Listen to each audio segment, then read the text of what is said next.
The #1 selling product of its kind with over 20 years of research and innovation. Botox Cosmetic, out of botulinum toxin A, is a prescription medicine used to temporarily make moderate to severe frown lines, crow's feet, and forehead lines look better in adults. Effects of Botox Cosmetic may spread hours to weeks after injection, causing serious symptoms. Alert your doctor right away as difficulty swallowing, speaking, breathing, eye problems, or muscle weakness may be a sign of a life-threatening condition. Patients with these conditions before injection are at highest risk. Don't receive Botox Cosmetic if you have a skin infection. Side effects may include allergic reactions, injection site pain, headache, eyebrow and eyelid drooping, and eyelid swelling. Allergic reactions can include rash, welts, asthma symptoms, and dizziness. Tell your doctor about medical history, muscle or nerve conditions including ALS or Lou Gehrig's disease, myasthenia gravis, or Lambert-Eaton syndrome, and medications, including botulinum toxins, as these may increase the risk of serious side effects. For full safety information, visit BotoxCosmetic.com or call 877-351-0300. See for yourself at BotoxCosmetic.com. The podcast you're about to hear is true. The names have not been changed to protect the innocent, the guilty, or anyone else. If you're interested in the same type of discussion related to organized crime that you hear in the traditional media, stop listening now. If you're interested in thinking differently or learning something, turn up the volume on your computer, smartphone, or mobile device. This is the Racket Report. Here's Frank Morano. Welcome to the Racket Report, the podcast that explores what has been going on in the world of organized crime, what has happened in the world of organized crime, and oftentimes we focus on the world of the mafia, La Cosa Nostra, the mob. Well, there's a fellow who has been getting a great deal of attention posthumously, who was not Italian, not a part of the mafia, but was as big of a gangster as any mafioso in the entire country. That is James Whitey Bulger. Now, the reason that he's getting a lot of attention 4 years after he was murdered is because finally there have been people charged with his murder. And even as we have finally gotten a little bit of closure about his murder, there seems to be a whole lot of questions, not only about his death in his 80s, being murdered in prison, but about his life. And by far, the greatest authority I know on the subject of Whitey Bulger is Michele McPhee. She is a best-selling author, an Emmy-nominated investigative journalist, an award-winning columnist, and someone that was a gifted radio talk show hostess. On the one hand, I'm very sorry that she's not on the radio anymore because I really enjoyed listening to her. But on the other hand, she was so much better than the rest of us that still do this for a living. Who really needs the competition? It is great to be joined by the one and only Michele McPhee. Hello, Michele. Fred, come on. You are the best of the best. A milioti, as they say in Brooklyn. There's no way I could hold a candle to you. It's so nice to hear your voice, and I miss New York so much. Well, we miss you, and we can't wait to have you back on the East Coast and back in studio. But I know you're doing some exciting things now, which, if time permits, I'll ask you about. But for people that may have heard the name Whitey Bulger, but may not be up on exactly who he was and the details of his criminal career, who was Whitey Bulger, and what was his role with the Winter Hill Gang? What did they do that made them so notorious? So Whitey Bulger was a notorious kind of hoodlum. You know, he wasn't in the La Cosa Nostra. He wasn't like famous like the gangsters that we know, the bold-faced names. What he was a pretty good hood. And he made a name for himself because he kind of took over what is known as the Irish Mafia here, the Winter Hill Gang in Somerville. And during the war between different factions of this Winter Hill Gang, Whitey Bulger kind of came out on top. But we now know, Frank, that there might have been a reason that Whitey Bulger seemed to win all the wars, and that's because he's been an FBI informant for decades. This is a guy who, when he was in Alcatraz, he has been involved in federal programs ever since MK Ultra, and Jolly West was running around giving everybody LSD as part of a giant CIA test. Now, that's pretty extraordinary. Now, when we talk about Whitey Bulger and his criminal career, when was he sort of at his apex? When was he running things in New England and sort of at the top of the heap of the Irish Mafia? He was kind of at the top of the heap by the time he was in his 20s. Now, remember, he had a lot of different juice. If it wasn't his friends in the FBI, his brother, Billy Bulger, was the Senate president for a time. he was a huge politician. Billy Bulger was a guy who could make deals under the Golden Dome, as we call the Massachusetts State House. You know, he had a lot of political juice, and he had a lot of friends. And, you know, you have the most powerful politician in Boston, couple it with the most powerful wise guy, and you have a pretty dynamic duo. And I think, you know, Frank, I think you might agree with me. I think Billy gets left out of this conversation quite a bit. But there is no bigger gangster than the politician. Oh, no. Well, that's for sure. We're going to come back to Billy Bulger in just a minute. So is it safe to say that his sort of the apex of his criminal reign, Whitey Bulger, was in the 70s, the 80s? Oh, the 70s, the 80s. You know, by the time I started becoming a crime reporter in Boston in the 90s, he was sort of legendary. And all of the legendary stories about Whitey were unfortunately false. Like, Whitey keeps the drugs out of Chelsea, when it turns out that Whitey Bulger was flooding South Boston with drugs. You know, all of the legends that attach themselves to these narratives that are repeated so often, they almost become true. And I think that was the case of Whitey Bulger. He was feared. He was revered in the Irish circles of Chelsea. But, you know, little did so many people know is that, you know, this machismo that he walked around with was really bolstered by his partnership with the FBI in Boston. Do we know when that partnership with the FBI began? Well, I think if you look through the court records, you can find, you know, his top echelon informant number began pretty much in the late 70s initially. And when you think about the time he did in Alcatraz in the 70s, you know, he obviously had a relationship with the CIA. So I think, you know, this is a guy who's been running around in federal circles for years, decades. But when we know for sure he made this deadly alliance with, you know, somebody who grew up with John Connolly in the South Boston Project, that was in the 1980s. And it didn't become public until, of course, the 1990s. But I think that people will argue it goes back all the way to the 70s at the height of his mob power.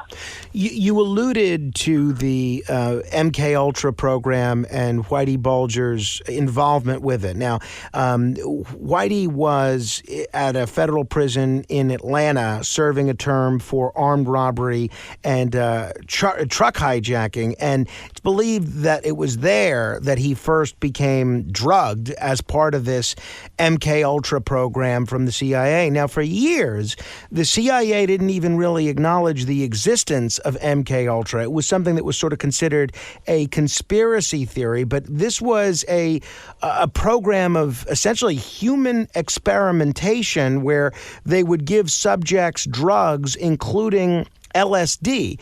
Explain to folks that might not be up on this, Michele, why would the CIA have an interest in giving prisoners LSD? What do they accomplish by something like that?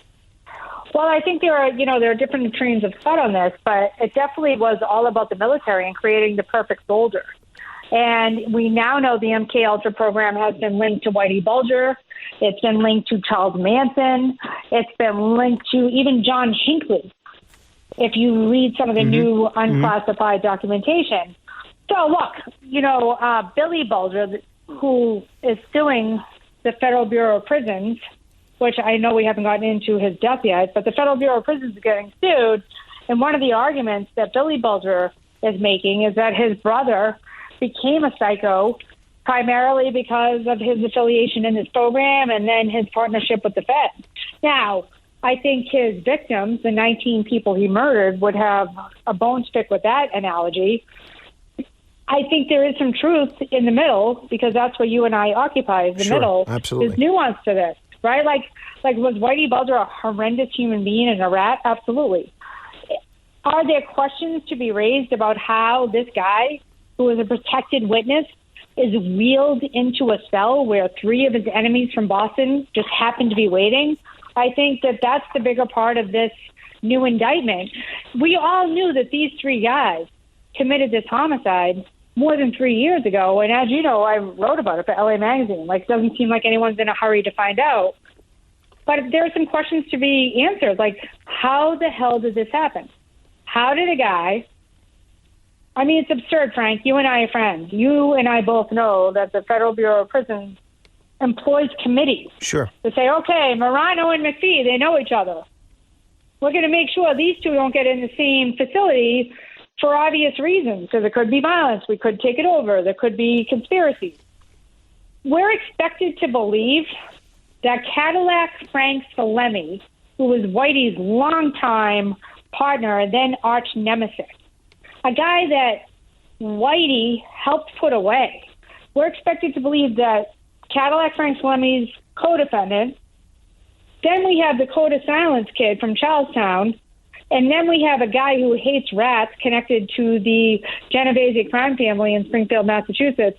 These three guys just happen to be waiting for Whitey and have access to this protected prisoner within 45 minutes of his arrival. Does that ring true to you at all? Oh, no. I mean, it strikes me as completely absurd, and I'm eager to see where this... But there's no investigation. Like, where is it? Give me a break. This is all on video, and it took 3 years to arrest these guys. No, I'm eager to see where that Billy Bulger lawsuit goes, if anywhere. Now, speaking of Billy Bulger, this is to me one of the many fascinating aspects about Whitey Bulger's life. As you mentioned, Whitey Bulger responsible for at least 11 murders, probably a lot more, running one of the biggest criminal gangs in New England. And here you have his brother that is the most powerful Democratic politician in Massachusetts, not named Kennedy, for years, that presiding over the state Senate, and then goes and becomes the president of a major university in Massachusetts. Now, every family has... Which, by the way, is the biggest mob move in the world, because he's double dipping, right? He gets his pension as a senator, and he gets his pension as a Mass state, hack, as we say. Here's a guy who was already collecting $200,000 a year in his pension from being a senator, and now he gets a new state job, which is a salary, but then his salary becomes a different pension. I'm sure Billy Bulger is collecting about at least $500,000 to $600,000 a year on the taxpayer right now. Wow. I mean, so is that not gangster? A guy in his 80s still collecting like $500,000 from the taxpayer? Come on. So his 18-year tenure as the president of the Massachusetts State Senate is the longest in history. Then, as you mentioned, he becomes president of the University of Massachusetts. Every family, certainly mine, yours, I'm sure every family, has a couple of black sheep. Do we know if at the time that Whitey Bulger was presiding over his criminal empire and Billy Bulger was presiding over his political empire, do we know if those two were in touch? Were they friendly? Were they estranged? What do we know about the relationship of the Bulger brothers? Well, I mean, look, this is obviously a subject of public information. If you look at the congressional report, everything secret degenerates. And as we both know, it seems like we don't learn from our history. But years ago, you had Billy Bulger forced to testify in front of Congress about exactly when and where he talked to his brother after he fled Boston, tipped off to a pending indictment by some dirty FBI agents. Now, here's one thing I'll point out, Frank. We have two guys that were running Whitey Bulger. We have Vino Morris, John Morris. And they called him Vino because Whitey used to gift him cases of wine. Right, because he's a fancy guy, John Morris, and he likes expensive wine, so they started to nickname him Vino. Well, is it interesting to you that after Whitey fled Boston, tipped off to a pending indictment, where does he end up? Well, he is the head of the Public Corruption Squad in Los Angeles. Are you kidding me? Here's a guy who was already outed by the Boston Globe as being corrupt. He's in charge of the Public Corruption Squad, and he's sent to L.A., which just happens to be 1.2 miles away from the hideout in Santa Monica, where, trust me, as somebody who lives in L.A. now, please, for the love of God, somebody find me an apartment in Santa Monica 3 blocks from the beach for $700 a month.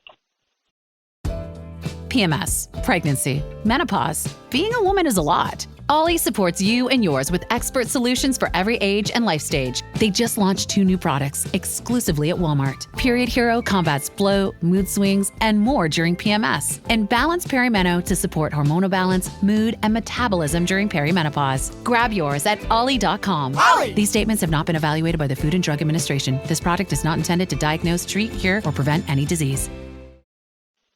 So there's always been stories that Whitey was in a safe house this entire time, and Morris was still running him. That is wild. Now, that to me is the most interesting. I mean, I keep saying it. This is the most interesting aspect of Whitey Bulger's career, but almost everything is the most interesting aspect. The MK Ultra. Well, because it just feels like there's so many different ways that the government was able to utilize him, right?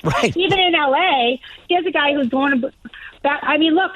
All I know is when he was convicted, I specifically raised the question. You remember that they found, 30 or so weapons in a secret hide in the Santa Monica hideout, 3 blocks from the beach. Now, Whitey is so infirm, I hardly think that this doddering old man is building secret clandestine hides so sophisticated that the feds had to rip out the walls to find them. And behind those walls are brand new guns. So when Whitey is convicted, and I was at his trial every single day, I remember asking the U.S. attorney, clearly the ATF has run those guns. Where did they come from? And they all, look, the looks on everybody's face tells you the story. This is a question they do not want to answer. To this day, you cannot get the brass catcher on those guns, and it raises a real question about whether or not Whitey was still working for the feds and that debacle, Fast and Furious. Wow. Which, if you think about it, Frank, Eric Holder is still the only sitting attorney general ever held in contempt of Congress because they refused to give up any intel on that program or who the people were that walked those guns that the ATF wanted to track into Mexico, who walked them over the border. I don't have the answer to that question, but I do know that Whitey went to Mexico quite often because we have those records. We know that Whitey had these brand new guns that no one will give the tracking to. And I just think there's a lot of unanswered questions about how he ends up here in L.A. And at the same time, John Morris, one of his 2 dirty handlers, gets promoted to head of public corruption office that just happens to be, very close to the Santa Monica building where Whitey was finally located after more than a decade on the lam. So one of the many interesting aspects of Whitey Bulger's life, you have the MK Ultra aspect, which is fascinating. You have the fact that his brother was such a powerful politician. That's fascinating. But to me, it just takes the cake that he was in bed with the federal government while he was such a notorious criminal and murderer. One of the things And was he still in bed with the government while he was hiding out? That's the big question that hasn't been answered. So you mentioned John Morris. The other agent that's frequently mentioned in connection with Whitey Bulger and went to prison as a result of his affiliation with Whitey Bulger was John Connolly. Now, there are a lot of notorious people that have worked as FBI informants and cooperating witnesses, and the FBI is seemingly always able to find some justification for why they should make a deal with the devil, no matter how bad that person is. They always make a pretty good case. Well, they helped us get this person. They helped us shut down this crime ring or that organized crime ring. What do we know about what the FBI and the federal government actually got from Whitey Bulger as an informant? Was he a valuable informant? Well, they got headlines for the office, right? So the FBI field office in Boston got headlines about Jerry Angiulo, who was the Italian boss of the Boston crime families. And, John Connolly famously stalked into a restaurant in Boston's North End. And as Jerry Angiulo was being let out, he remarked to the crowd in the restaurant, "I'll be back before my pork chops get cold." And next to him is a grinning John Connolly. So, what the FBI got out of it, aside from wine and money, is headlines and notoriety and promotions. And I think that we've seen this play out over and over and over again. Most recently today, when you look at the Michigan kidnapping plot of the governor, and you see that there were more FBI agents and informants in that case than there were targets, which I think needs to be looked at. And again, that's one of the questions that are being raised, at least in the Boston area.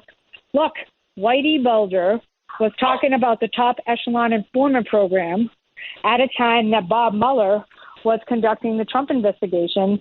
And I think this is a part of the history that people forget. Bob Mueller was instrumental in signing Whitey Bulger up as an informant in the first place when he worked in the Racket Squad in the Boston U.S. Attorney's Office.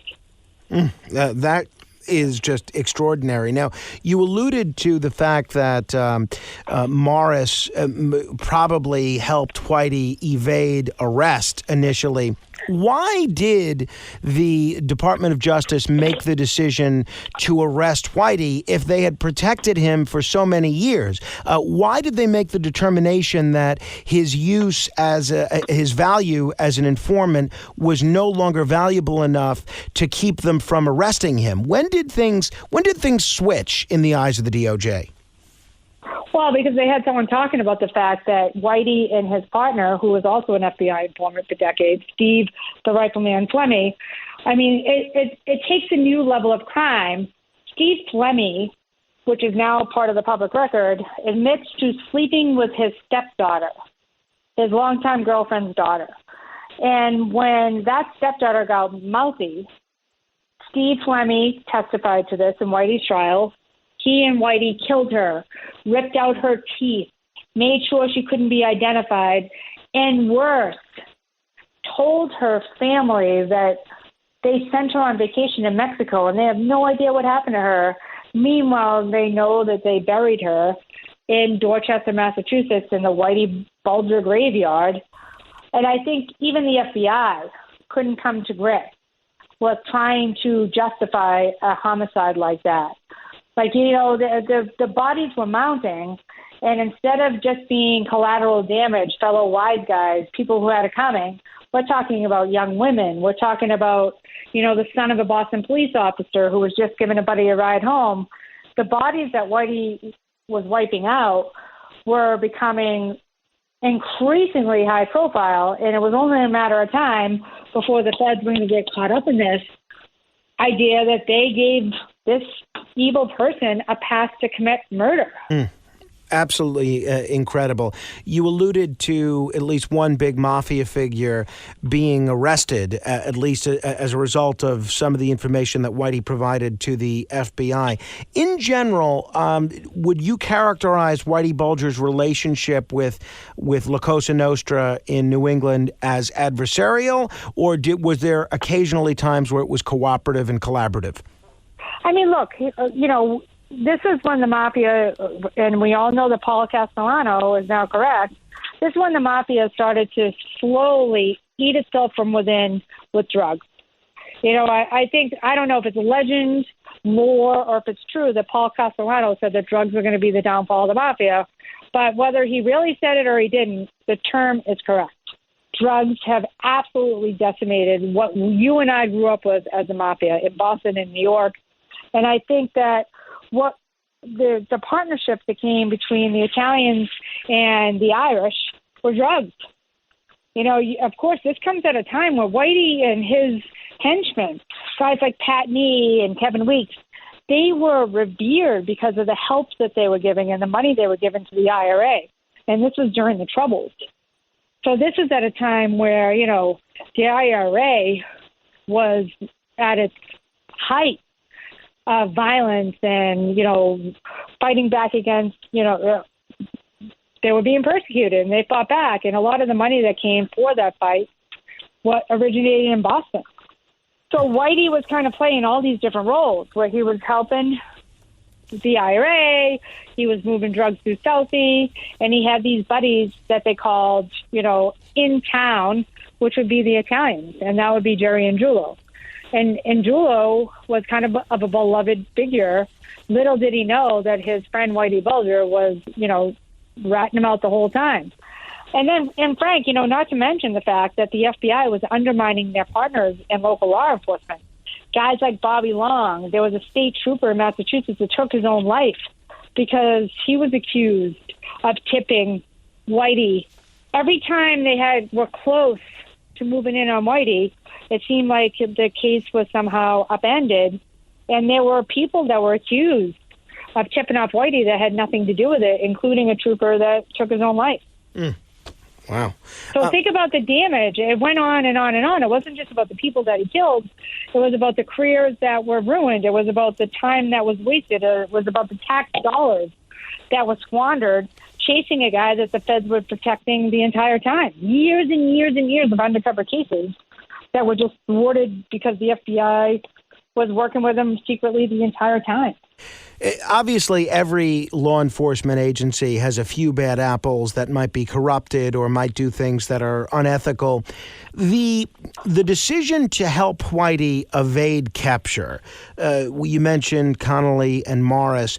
Do we know if the fact that Whitey was tipped off in order to evade arrest, was that an organizational decision on the part of the FBI as a whole, or was that one or two agents saying to Whitey, psst, you might want to be aware that this is what's going down?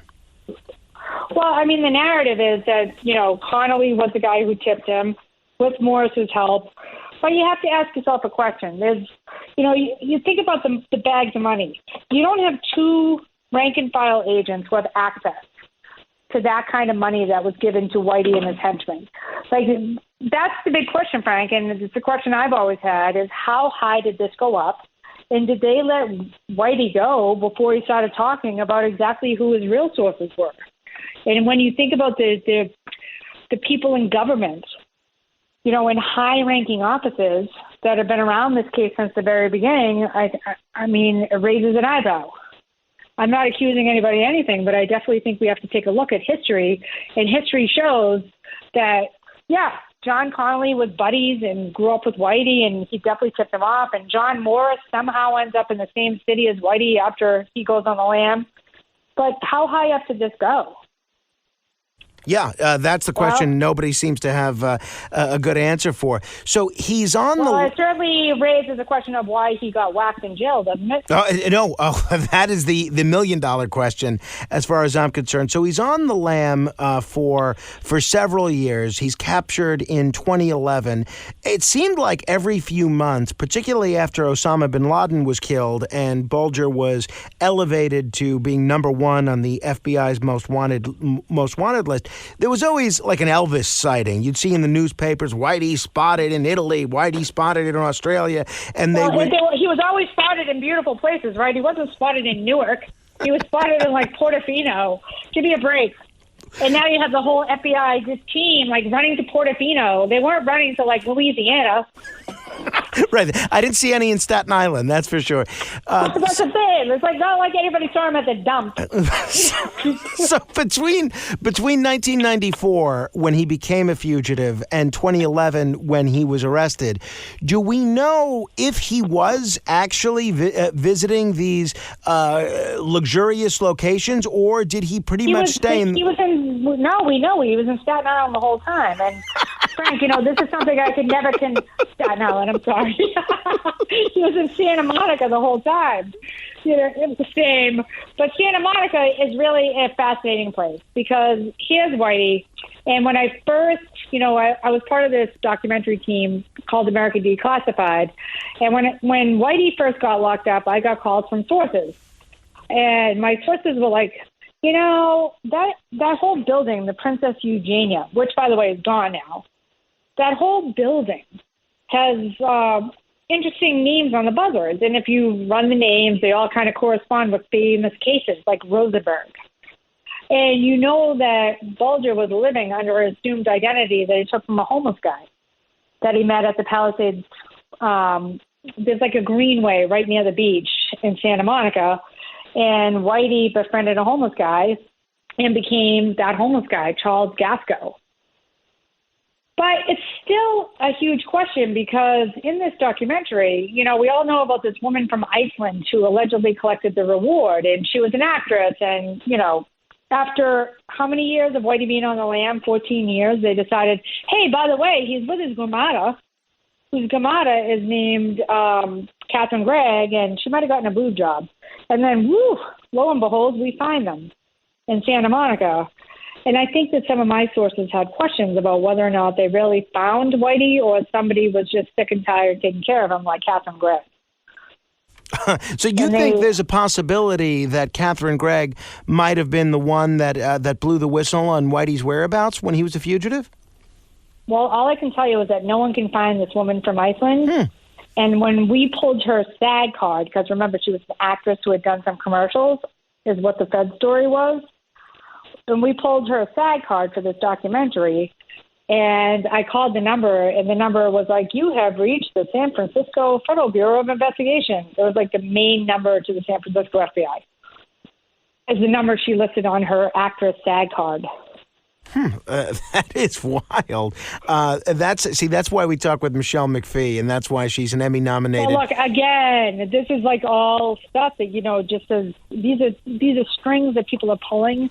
Nothing has been verified yet. All I know is that no one has ever been able to interview this woman other than a very good reporter at the Boston Globe, Shelley Murphy, who has a very good relationship with the FBI. And it's just interesting that no one can seem to find her in a small country like Iceland. Going back to the weapons aspect of things, as you mentioned, there was this arsenal of pristine weapons that was found with Whitey when he was captured. Do we have any idea if these weapons were used for the 14 years or 14 years or so that Whitey was a fugitive, and what Whitey's plan was to do with these weapons? Nope. And I think that was why I was asking the question, like, what was he doing with all these guns? It's not like he fled Southie with a big duffel bag full of guns. Why did he have these weapons? What was he going to do with these weapons? Where did these weapons come from? These remain unanswered questions. And when he was finally captured, while we may not know the truth about the tip or tips that led to his being captured, it was not as if he went out in some sort of a Bonnie and Clyde or Butch Cassidy and the Sundance Kid blaze of glory. He basically acquiesced to the arresting agents without much drama, right? Yeah, I think he said to one of them famously, what took you so long? Now, remember, we have to give a lot of credit to the FBI agents and the U.S. Marshals who found him. They are completely unaware of this backstory in Boston. They don't know about the deals that were made or the deals that weren't made. These are people who are looking for a bad guy, and they found him. And they came up with a pretty elaborate ruse to get him to come out of his house smartly because, as we now know, it was filled with weapons and $800,000 in cash. What was the ruse, Michele? How did they get him to come out of his house? They told him that something was wrong in the garage. And Frank, I'm embarrassed to say I don't remember. Did they say it's okay. It's been his car a decade. had been broke? Yeah, they said his car has been broken into, or a storage facility had been tampered with. But they got him to come to the garage, and that's pretty common in LA, where if you live in one of those buildings, like a Hollywood-style building, you have a separate storage area where you park your car because there's no parking. And I think that's how they got him out. They told him there was something wrong with his vehicle or something wrong with his boat or something wrong with what was in the garage. And he came downstairs and boom, with that Gilligan bucket hat, now famous, and they grabbed him. No, that and is... And even... I heard from sources that even on the plane ride back, when he was on the plane back to Boston to face these charges, he stuck up for John Connolly and said the guy got railroaded. Now, I'm not defending John Connolly. Obviously, he tarnished his badge, but do I think John Connolly is the only FBI agent in the history of the Bureau that had a bad source, that had a top echelon informant who went wrong? Absolutely not. But I know he's the only one who went to jail.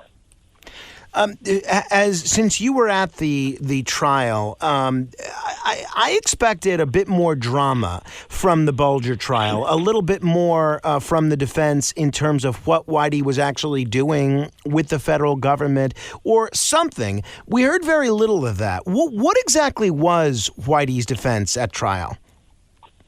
Well, Whitey's defense, and Jake Hardy's a great lawyer, but Whitey's defense was, look, I have permission for all of this. I was told by the powers that be, and those powers that be obviously went back to Mueller and the original bosses in the Racket Squad in the U.S. Attorney's Office. I was told that I could do anything if I could bring them the heads of Andrulo and other big-time mobsters, and that's what I did. So all of my activity, I wasn't exactly – I mean, look, I think that where his defense fell apart is that he really was determined to try to portray himself as somebody who was not a rat. Your burger is served, and this is our finest Pepsi Zero Sugar. Its sweet profile perfectly balances the savory notes of your burger. That is one perfect combination.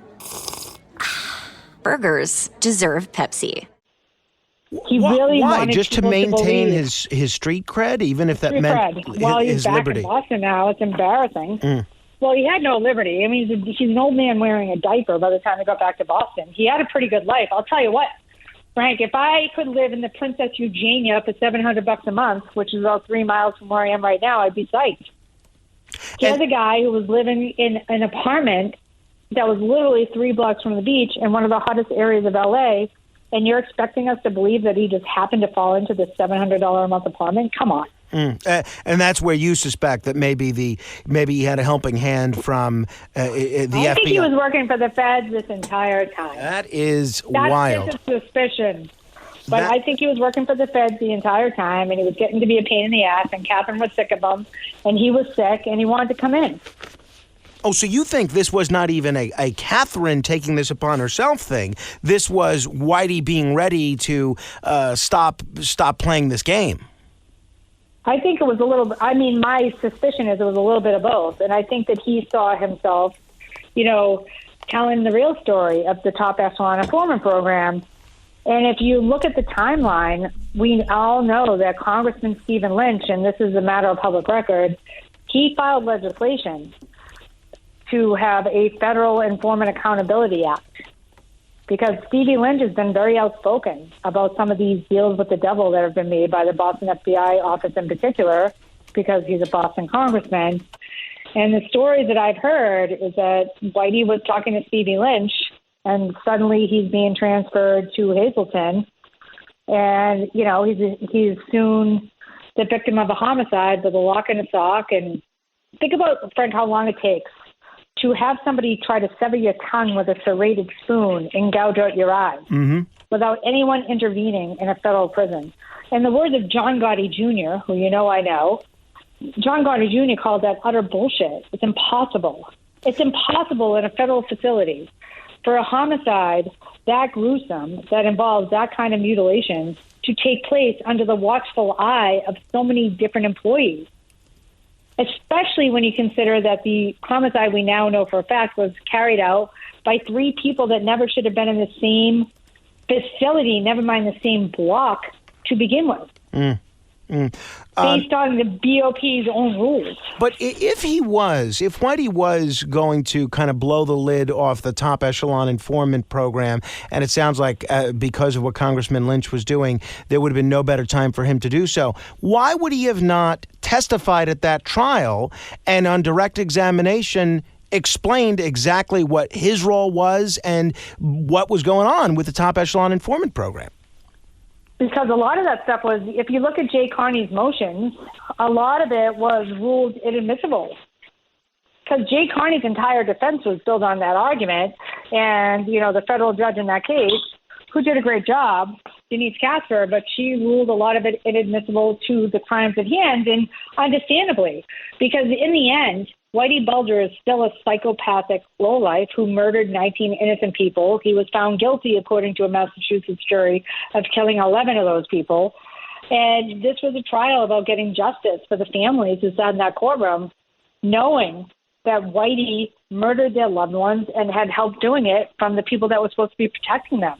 So it really would have complicated that trial to say, well, he had a pass from our own government to harm your family, to rip your father out of your life. I think that Denise Casper, made the correct ruling in saying, look, this is inadmissible. This is a trial about these homicides. This is not a trial about the top echelon informant program. Right.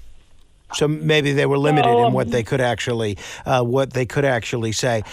Before we get to which I think Jay Carney was very frustrated by. Oh, I can imagine. Before we get to the situation about Whitey's demise in prison, you've been a terrific screenwriter over the years for a lot of terrific shows and films, of critically acclaimed shows that have gained a wide audience.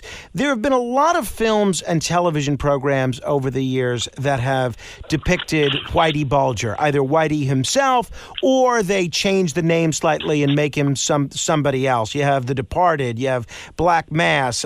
There was a huge story arc on Ray Donovan in which there was a character that was kind of based on you as well. There was the show The Brotherhood, which deals with... funny. Isn't that funny? I think it was great. I want to find that showrunner and get my life rights back. I thought it was terrific. There was the show The Brotherhood, which deals with the politician criminal aspect of things in New England. Of all the shows and or films that you've seen that depict a Whitey-esque character, what is either the most accurate, or if we can't say the most accurate because there's so many details of this that we don't know, what's been the most entertaining? I mean, I would say The Town all day. I love The Town. And you know why I love The Town? Because I just love the idea that, the Stady got his comeuppance in the end. Well, no, that was The Departed. I'm sorry, The Departed. Right. I'm sorry, I meant The Departed. I also love The Town, but that's a completely different scenario. Same thing. Yeah. Okay, no. The Departed, yeah, because I think The Departed was accurate because it showed the tension between the locals and the feds. And I think that gets overlooked a lot when you talk about the Whitey Bulger story, is just how horrific. Even, we've talked many times about the Boston Marathon bombing case, and the relationship between the FBI and the local law enforcement was absolutely affected in the aftermath of the Boston Marathon bombing because of the history of Whitey Bulger. This is, listen, Boston is run on sports, politics, and revenge. And you think that the Stadies and the locals are not going to get revenge on the FBI every chance they can get? Oh no, that's for sure. And you're right. That was an aspect of that film that was that you don't see explored in a lot of other films. That's for sure. You don't see it explored. It's like the FBI always comes out on top. Which, look at, I'm writing a fantastic book right now about an amazing, impossible feat the FBI task force pulled off in Boston with an MS-13 case. This is not an indictment against the FBI. Sure. But the issue I have always had is, look, if an NYPD police officer or a BPD police officer pulled half the shit that the FBI has done over and over and over again, they'd be in jail. And the only FBI agent that I know of that went to prison is John Collins. Right. So let's talk about Whitey's demise. As objectively as you can possibly answer the question, how does Whitey Bulger, a notorious criminal who you'd think would be very much on everybody's radar screen, both the inmate population and the Bureau of Prisons, but also someone that we now know was a rat, how does he end up in general population at a prison in West Virginia? I mean, that's a question that I feel like Congress should be asking the Federal Bureau of Prisons. So that's why this entire indictment and the announcement this week falls flat. My good friend Emily Rooney, who's a longtime Boston reporter, and, she is definitely, I think, more aligned with, let's say, opposite sides of this argument, right? But Emily and I were both talking about this is nonsense, because the real issue is, look, nobody is crying that Whitey Bulger is dead. Nobody is crying that Jeffrey Epstein is dead. But if it can happen to them, it can happen to us, which is why it is the responsibility of journalists like you. It's the responsibility of the public to demand answers. How did this happen? It's impossible. Your tax dollars pay for committees in the Federal Bureau of Prisons to make sure that Boston people aren't put in the same facility, and yet you have this scenario where a protected informant is wheeled into a room filled with his enemies. That feels very much like an assassination, And if we're going to level the death penalty at people, please, for the love of all that's holy, wheel the marathon bomber Jahar Tsarnaev into a room filled with Bostonians and let him suffer the same fate. Because if this is how we're going to implement the death penalty, let's do it universally. Let Jahar get wheeled into general population and see how he fares. It has to be one or the other, Frank, and that's the biggest. It's a point of principle for me. I'm not sorry that Whitey's dead. A very close friend of mine lost his father to Whitey Bulger's violence. This isn't about Whitey. This is about we live in a society where we should not be allowing any of our citizens to be assassinated at the hands of the federal government. And there are real questions about what happened here that no one has asked. How is it possible that we have allowed this to take place? 3 years have gone by. This is a murder that essentially happened in a 7-Eleven with 500 cameras, and it took 3 years for them to arrest the perps. But how about the questions that remain about how this happened in the first place? Well, how is it that Congress isn't dragging every member of the Federal Bureau of Prisons who had a role in making him go to this new facility? How are they not being asked these very questions? Well, and that's what's so frustrating for all the reasons you've pointed out. You know, here was someone in the person of Whitey Bulger, as terrible as he was, he had knowledge that no one had about what the CIA was doing with the MK-Ultra program, which is something that historians and citizens still have a lot of questions about. He had knowledge of what the FBI was doing with the top echelon informant program, and quite possibly he had knowledge of what was going on at the top echelons of Massachusetts state politics. So here's someone who had and think about the timing. It overlapped with the Mueller investigation into Russia. Yeah, and the fact that, as you indicated, how does it take 4 years to charge someone with his murder? I mean, you'd think that that raises a lot more questions than it answers. Well, and look, I just think that we have to make sure that we as a society are not allowing the government to dictate when and how people die. And I know that I'm sure there's people who are like, wow, this is a lot of conspiracy. It's not conspiracy. It's historical knowledge. And there's a history here. And if you forget your past, we're doomed to repeat it. And that's the frustration, I think, that real journalists feel, which is how do we let these questions go unanswered? How do you not demand answers from how did this transfer happen? How were these three people in the same general population area to begin with? Frank, we're not exaggerating.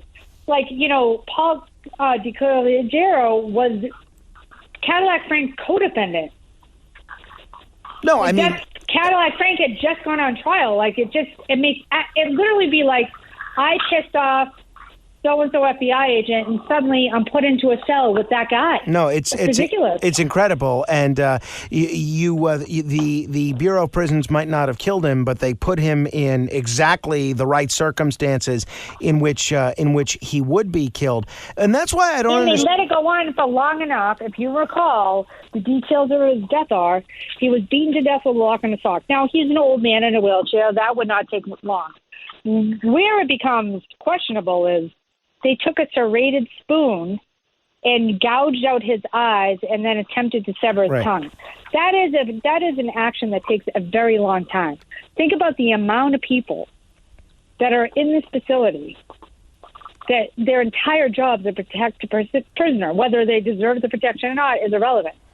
But their entire jobs are to protect the prisoner. That had to take a very long time. Oh, no. This wasn't an impulse murder. This was planned and executed over, I would have to say, this was something that took at least 5 to 15 minutes, no? You would certainly think so. And that's what leads me. Everything that you just cited, it seems to be a pretty compelling indictment of the Bureau of Prisons' handling of Whitey Bulger's situation. How in the world, then, when the Bulger family filed a wrongful death lawsuit against the Bureau of Prisons and the government, how was that lawsuit dismissed? How does that happen? It's really interesting, too, because, Billy Bulger is pretty look, I'm not a fan of Billy Bulger either, but if you read the lawsuit, he makes a lot of compelling arguments about MK Ultra and what happened to his brother and how the federal government got their hooks into him when he was a young hustler. And okay, maybe not. But what's not in dispute is that Whitey Bulger spent his time in jail being strip searched and called a pedophile and kept in solitary confinement. So how is it suddenly this guy goes from being in solitary confinement to being wheeled into a room full of his enemies? Like, that's the part of this case that doesn't make sense. If I'm a protected witness, how do you look at Whitey? Is a different scenario. But Frank, let's say you witness a murder and you do the right thing. And there's plenty of murders in New York right now. And you do the right thing, and you stand up to the DAs that are letting people go after hundreds of arrests, and you do the right thing. I mean, think of who's the guy that chased down the subway shooter, right? That guy does the right thing. Right. And you put that guy in with a room full of homeless people that were friends with that dude, and he ends up dead. Like, this is what I'm talking about. It's like if we allow it to happen to one person, it can happen to any of us. Absolutely. And just like Epstein, and look, I'm not saying Epstein was murdered. I'm just saying there are questions. Is it believable that the cameras just stopped working that night? Is it believable that James Comey's daughter becomes the lead prosecutor on the case involving the correction officers who almost went down for that? It's certainly wild. We've been talking with Michele McPhee. You can check out her website, michelemcphee.com. That's Michele with one L. You can check out her most recent book, Operation Mean Streets, if you're interested in MS-13, the world's most dangerous gang. And I've really enjoyed her book, Mayhem, about the Boston Marathon bombing and a lot of the unanswered questions that surround the Tsarnaev brothers. Hey, Michele, if people are curious what you're up to these days, what are you up to these days? Well, we're very hopeful, fingers crossed, that Mayhem is going to become a documentary, which would be great because, it's been 10 years of trying to tell the story, and it's a complicated one. So that's happening. We have a couple of pilots out there. We're trying to sell a scripted series. I just had a meeting tonight, in fact, right before I'm talking to you, Frank, and there's so much, there's so many stories that you and I have covered that I think would make great television, and that's what I'm out here trying to do right now. That's great. Well, keep us posted. Michele, I appreciate you being so generous with your time. I'll look forward to the next time we can do this on the radio, and I'll look forward to seeing you the next time you're in New York. Well, Frank, congrats on all of the new endeavors that you're in. You really are one of the best of the best, so I just wish you nothing but good luck and blessings on this new venture. Thank you very much, Michele. Michele McPhee, one of the best radio talk show hosts out there, one of the best screenwriters that's out there, one of the best investigative journalists that's out there. If there's any format that involves telling a story, there's nobody that does it better than Michele McPhee. Proud to call her a friend and a colleague. Check out her website, michelemcphee.com. Well, this hour has flown by. If somebody sent you this podcast, please do us a favor and subscribe. You can also forward it to a friend and leave us a 5-star review on iTunes or wherever you get your podcasts. And until the next time we meet in the world of cyberspace, I'll see you on the radio.